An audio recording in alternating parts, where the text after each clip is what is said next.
Ladies and gentlemen, a very good morning. And on behalf of the organizers, me, Noreen Rahim, welcome you all to the closing session of the Global Virtual Conference on commemorating past genocides and learning to prevent atrocity crimes. This 24-hour conference has been organized by Liberation War Museum. And today, after arranging 27 successful sessions, we just came to an end of this mega event. We are delighted to have Miss Amy Fagin, our long committed friend at the Liberation War Museum, who is now joining us from the Massachusetts. Amy Fagin is a US-based visual artist specializing in the traditional art form of manuscript illumination. Her body of work presents a meta-modernist approach to the materials, techniques, and theoretical principles used in manuscripts illumination for contemporary consideration. She is author of Beyond Genocide, an emerging series of illuminations narrating a visual documentary arts perspective on global incidents of genocide and mass violence. Ms. Fagin is also an independent scholar in genocide studies, and she's involved in training up the young generation and also dealing with the workshops, seminars, and lectures on this special field. And she has contributed expertise in international consultative events also. And now, at present, Ms. Fagin serves as the executive board of the International Association of Genocide Scholars, IAGS, and she periodically publishes editorials, reviews, and essays on genocide, memory, memorialization, 21st century expression, and education. So without any further ado, I would now request Amy to deliver the concluding speech of the event. Over to you, Amy. Thank you, Noreen. Greetings from New Salem, Massachusetts. I would venture to say that our entire community is awed by this artfully accomplished poetic virtual conference, which has dynamically embraced a 21st century global perspective of collegial scholarship, international commemoration, and prevention of genocide. It's really an honor to have been asked to craft the closing remarks alongside my old friend, and I now realize more than one old friend, Mofi Dulhoek, and to thank all of you hardworking, brilliant, and bright staff, volunteers at the Liberation War Museum who have made this international dialogue possible. Segments from The Hill We Climb, an inaugural poem by Amanda Gorman. When day comes, we ask ourselves, where can we find light in this never-ending shade? The loss we carry, a sea we must wade. We've braved the belly of the beast.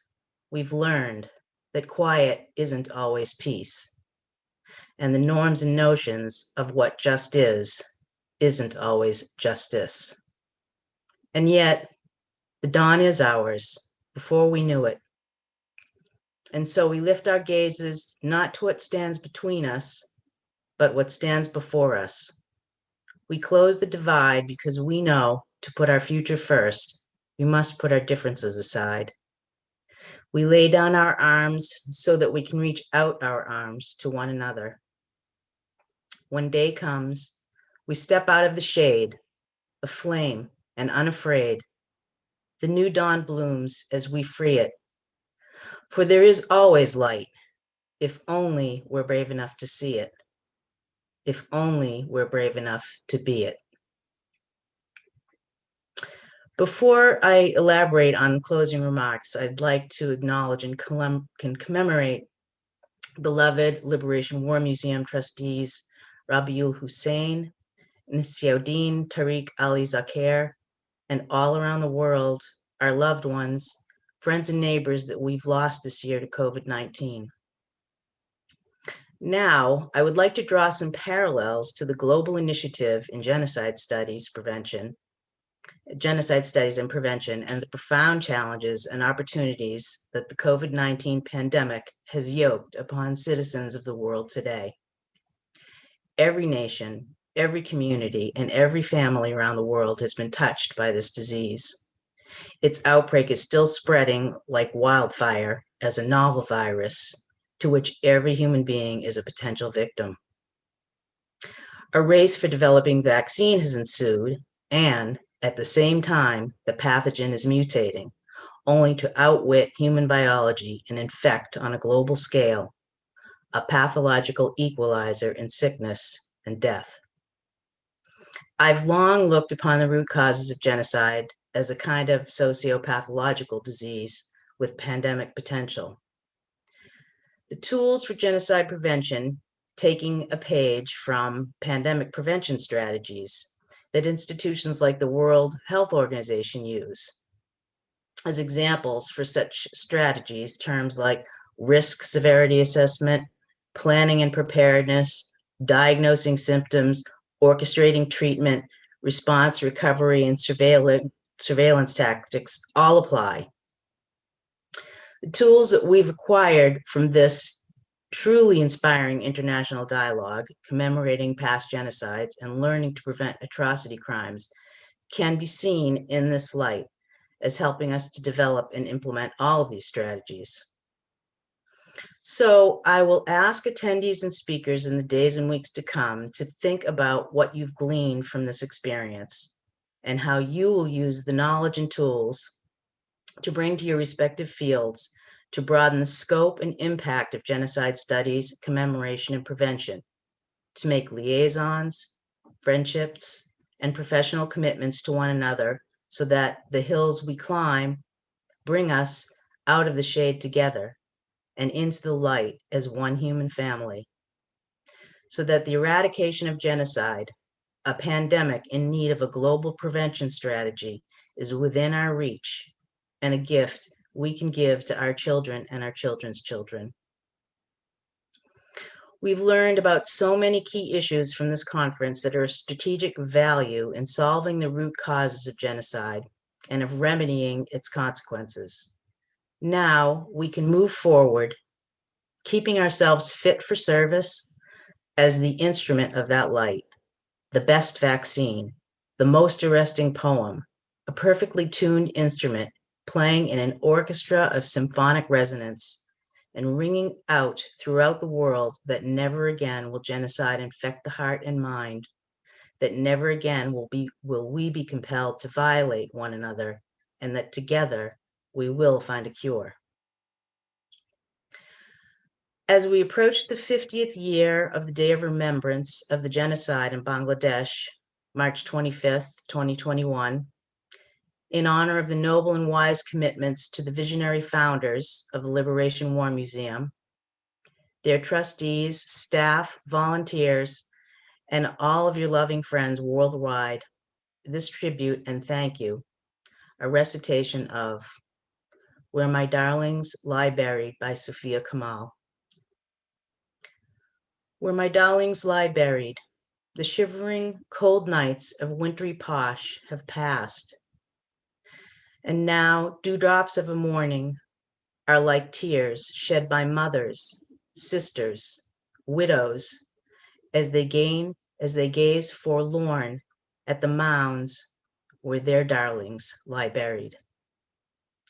For the last 9 months, the soil of this land was drenched with bubbling blood, and now the fecund earth lies under the warm and golden sun and brings forth her dower of flowers of the season. There is a smell of ripening harvest in the air. Drowsy with this atmosphere, or through sheer weariness, our dear ones have dropped off to sleep. No, I shall not disturb them in their slumber. I shall leave for them instead a kiss on the green mounds.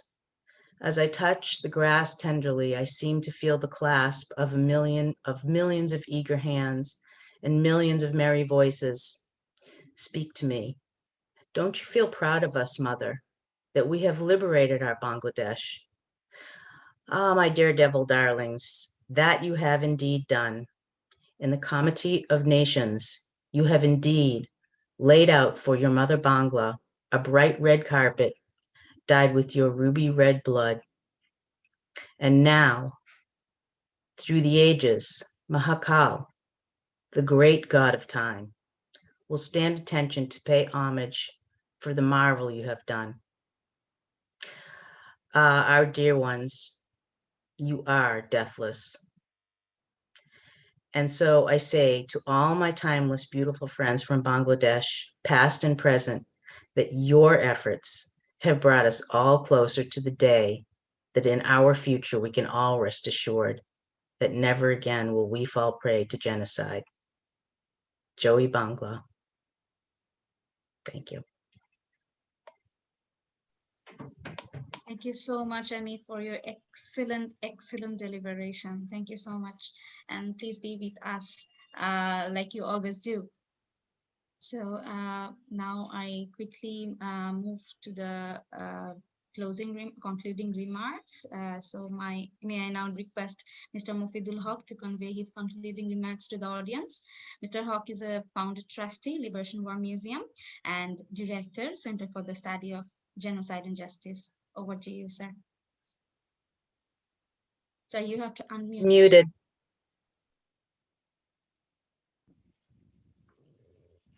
Thank you, Noreen, and thanks to our old friend, Amy Fagin. And we are proud of you, and we remember only the illumination work that you do commemorating genocide all over the world, and especially the past genocide. And you have done also one work commemorating Bangladesh genocide with the words of our poet Rabindranath Tagore, Chitta Jetha Bhai Shunno, where the head is held high. And today, in your concluding remark, you have cited the very touchy poem of our revered Sophia Kamal. She was a lighthouse to us, a mentor and inspiration. And also we know that you were also close with Sophia Kamal during her days in Boston and also later on. More জাদুদের সমাধির পরে, a poem commemorating the victims of genocide. I think that's very important that we commemorate and pay our respect to the victims and take inspiration from that act. And I find it difficult to describe what we have achieved in last 24 hours. It is amazing work with contribution from so many people. I tried to jot down few of our impression and I will read it out, but I will say that it's just difficult to express. So this is a rendition, but we have what we have done, what you have contributed, what together we have achieved is really great strength to look forward. And I think that's the most important part. We came to the end of the 24 hours webinar, but we begin a new journey. 24 hours ago, we have opened the global virtual conference on commemorating past genocides and learning to prevent atrocity crimes with great hope and apprehension. Apprehension that such a mega event with truly global participation of many people from many parts of the world, from various continents and time zones, will this work out as planned, especially with its technical challenge? But we had hope on the speakers, moderators, and most importantly, the participants, the human resources. And they made the global exercise not only a success, but raised the event to a new height, opening new vistas for all. The global webinar brought knowledge seekers and activists around the world together. Collectively, they not only analyzed the past mass atrocity crimes, made insightful analysis, drawing analogies, having comparative evaluation, keeping in mind the ongoing atrocities, and looking forward to protect the vulnerable group and prevent the recurrence. I find it difficult to describe what we have achieved in last 24 hours. The global virtual conference has been a success, but most importantly, as we came to the end of our journey around the world, we realized that we got new vision, new strength, a new solidarity. As such, this is not the end of the global event, but beginning of a new journey. The sessions were so rich, so thoughtful, so many interesting, practical, and doable ideas were raised that made the whole exercise future oriented. We have been encouraged to redefine our work and explore new avenues. We also found great strength from each other's work. The collective wisdom and action has given us a new hope. The amazing contribution made by the panelists, the speakers with this contribution made the global webinar a treasure house of knowledge as power. Our team of volunteers has recorded the event, every session, every deliberation, and we will try to put this digital version in a searchable way for all to get access. The team of volunteers will do an edited version of for easy dissemination of this of the masses. We are welcome to any suggestion and ideas from all of you to make best use of the thoughtful deliberations of the conference. Memory is a treasure to protect, and with knowledge and action, this treasure become a formidable force to face challenges of today to build a better future for all. I am not going to into detail of the sessions that will be a long exercise, neither going to thank all of those who have contributed in making the event a success. That will be another much longer exercise. But I must say, we all are grateful to so many people, which will remain engraved in our heart and will act as a lighthouse for us. At the end, I am tempted to draw the attention of all to the dark night of 25th March 1971, when genocidal attack was launched on the Bengali civilian population. We remember with gratitude the call that Father of the Nation, Bangabandhu Sheikh Mujibur Rahman, made as the genocidal attack was launched. He also declared the independence of Bangladesh, and we pay our deep respects to him, to the family members who were brutally murdered in 1975 in the mid-August. And we remember through all this exercise the victims of genocide and pay our regard to them. We have organized the conference in March, a cruel month in our past history, as well as a month of determination, resistance, and declaration of independence.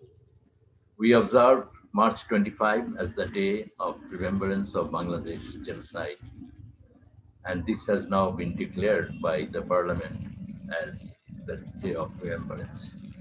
We hope the panelists, speakers, and participants from all around the world will keep that in mind. And this year, when we are commemorating the 50th anniversary of Bangladesh genocide, let all of you remember Bangladesh on that day. Do whatever you can to bring back Bangladesh genocide into the public memory so that no genocide ever become a forgotten one. Remember the victims, the struggle, the struggle of the survivors, the ongoing battle of confronting genocide in many parts of the world, including our neighboring land of Myanmar. And remember, March 25 is also another important day of commemoration. Maybe you can send to the Liberation War Museum a note of solidarity, which we will share with our people, or do whatever you think doable, maybe in a small way, but that will carry big meaning for us. Lastly, I must thank our young team of volunteers. I am sure you all will join us in extending our appreciation to the great work they have done. working meticulously day and night. They are not only a great strength of the Liberation War Museum, but also great inspiration as they reflect the intergenerational transmission of memory, carrying the light forward 50 years after our days of tragedy and dream. Thank you all. I really have no words to thank all of you who made this a great event, a great day, a great 24 hours, a great journey around the world, confronting genocide and say never again in a more meaningful way, and also looking for future action, future program based on the solidarity that we have developed.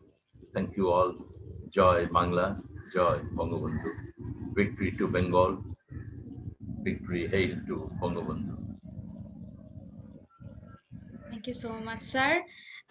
So now we move on to watching two videos because we wanted to show you how the team actually started working in the beginning and how they ended the whole successful event.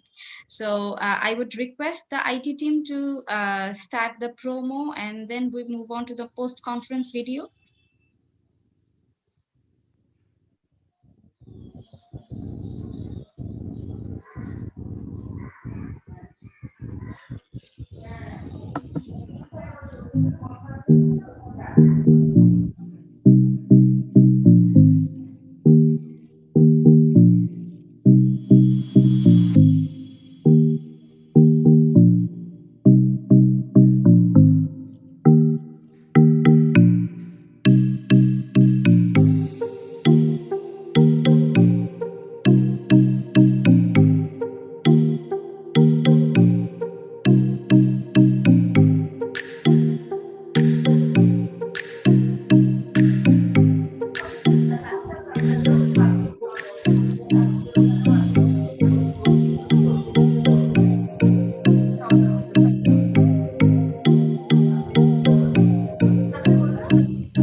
Thank you. So this journey actually began, all the plannings and arrangements started from December 2020, and now it's 13th March, the end day of this conference. So let me show you how we actually arranged the whole thing, and we have done a successful event so far.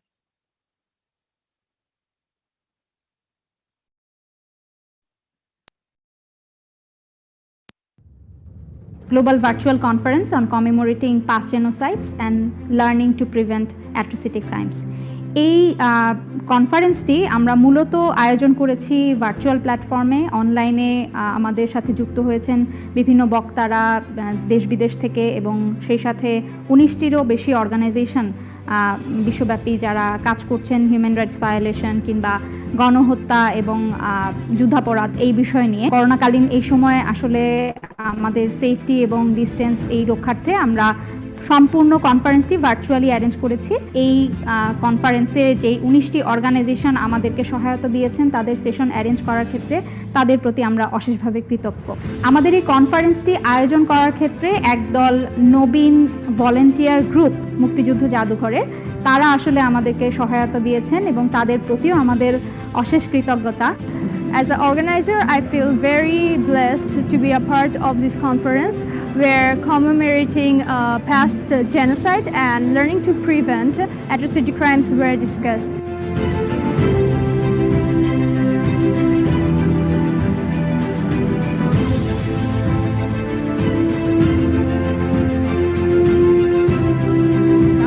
সবাইকে অসংখ্য ধন্যবাদ আমাদের এই কনফারেন্সে যুক্ত হওয়ার জন্য।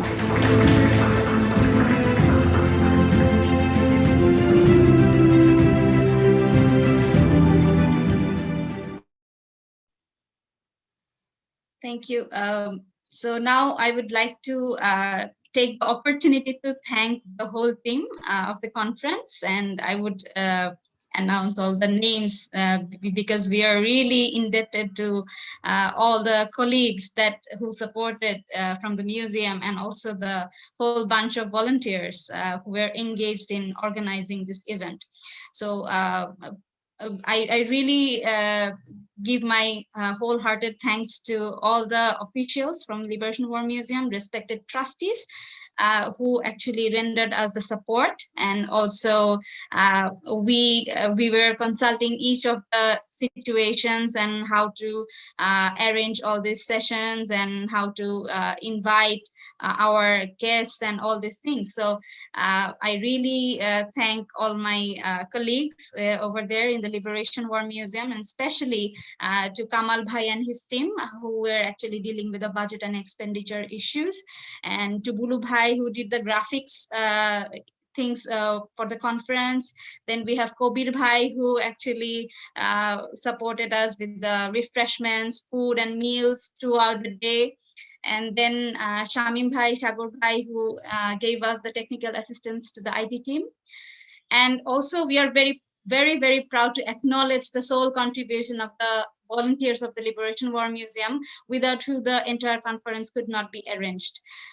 From calculating the time zone, jotting down the sessions, to the implementation of the conference, this group was divided into two groups. One group was dedicated to the IT support, and another group was involved in the program arrangement. So from our program arrangement, we had Shammo, Shonchi, Nadia, Tamanna, Shapla, Ratul, Fahmin, Saif, Habiba, Shanta, Molly, Sharjin, and Ananya. So we really thank all these volunteers for this support, and also the IT group, especially because the one Imon who actually steered the whole group, the whole IT group, and the IT group consisted of Rahat, Atik, Sharif, Murtuja, Shushmita, Binti, Adrita, Mehdi, Hassan, Hasib, and Abrar. I'm really sorry if there is someone left with whom actually I didn't mention. And also my colleague Hassan Mahmoud Oyon, who is the program assistant at the Center for the Study of Genocide and Justice. We both actually started doing the whole planning and arrangement, and we had a very good support of our Mofidul Haq sir, because every time we really had to change anything or to add something, and also to arrange all these sessions as per the time zones, we were in close touch. So thank you all for arranging this the conference, and also I really thank Mofidul Haq sir on behalf of the organizer. Thank you so much. So we hope that you remain safe and healthy, and hope to see you all again in our upcoming events in the coming months. Thank you so much.